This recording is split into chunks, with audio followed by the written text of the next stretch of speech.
दोस्तों, इस टाइम का सबसे बड़ा सवाल है दिवाली कब मनाई जाए, गोवर्धन या अन्नकूट कब मनाया जाए और भैया दूज कब मनाई जाए। राधे राधे दोस्तों, दिवाली मनाने के प्रमुख दो कारण होते हैं।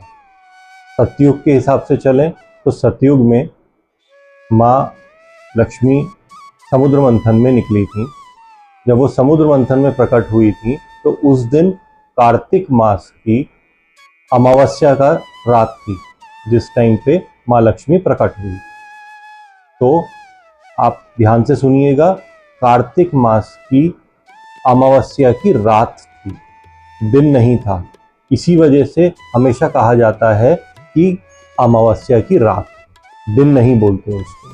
तो दिवाली 20 अक्टूबर 2025 को पड़ रही है, जो कि अमावस्या की रात को मनाई जाए। अमावस्या खत्म कब हो रही है? अमावस्या 21 तारीख को दोपहर 2 बजे खत्म हो जाएगी। दूसरा कारण क्या है दिवाली मनाने का?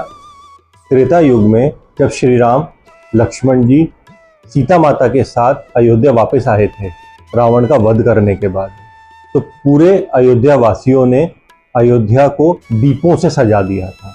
इसीलिए इसको दीपों का त्यौहार भी बोलते हैं। लेकिन आजकल की जनता क्या करती है? लक्ष्मी माता और गणेश जी की पूजा ज़्यादा करते हैं। क्यों? क्योंकि सबको लक्ष्मी चाहिए। लेकिन कभी किसी ने जाना कि लक्ष्मी जी के साथ गणेश जी की पूजा क्यों होती है, श्री कृष्ण की पूजा क्यों नहीं होती? गणेश जी की पूजा इसलिए की जाती है लक्ष्मी जी के साथ क्योंकि गणेश जी बुद्धि के राजा हैं, बुद्धि प्रदान करने वाले हैं। आपके घर लक्ष्मी जी तो आ जाएंगी, लेकिन लक्ष्मी जी को संभालना कैसे है? लक्ष्मी जी धन के रूप में आपके पास आएंगी, उस धन का क्या काम करना है, उस धन से क्या खरीदना है, उस धन को कैसे संजो के रखना है, ये सब हमारी बुद्धि का काम है। हम बुद्धि से सोचेंगे तब जाके लक्ष्मी माता जो पैसों के रूप में हमारे पास आई हैं या आएंगी, उनका हम सदुपयोग कर। अगर हम गोवर्धन की बात करें, अन्नकूट की बात करें, जिसकी प्रथा चली थी हमारे वृंदावन से, गोवर्धन से, गोवर्धन 21 तारीख को ही मनाया जाएगा क्योंकि उसकी पूजा शाम की होती है। अन्नकूट का भोग 12 बजे लगता है, तो गोवर्धन में भी, वृंदावन में भी 21 तारीख की ही पूजा मनाई जा रही है। दोस्तों, आपको गोवर्धन के हिसाब से चलना है या जो पंडित 100, 200, 500 रुपए लेके पंचांग देख के बताते हैं आपको, उनके हिसाब से चलना है, ये आप डिसाइड कीजिए। हम ब्रजवासी हैं, हमें ब्रज के हिसाब से ही चलना है।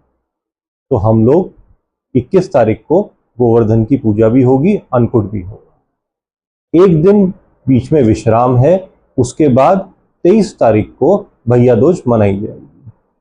तो दोस्तों, आपको सही जानकारी हमेशा लेनी चाहिए। इन छोटी छोटी जानकारियों से जुड़ने के लिए आप हमसे जुड़िए। मेरा नाम न्यूमरोलॉजिस्ट शांतनु है। मैं सही जानकारी देने में विश्वास रखता हूं।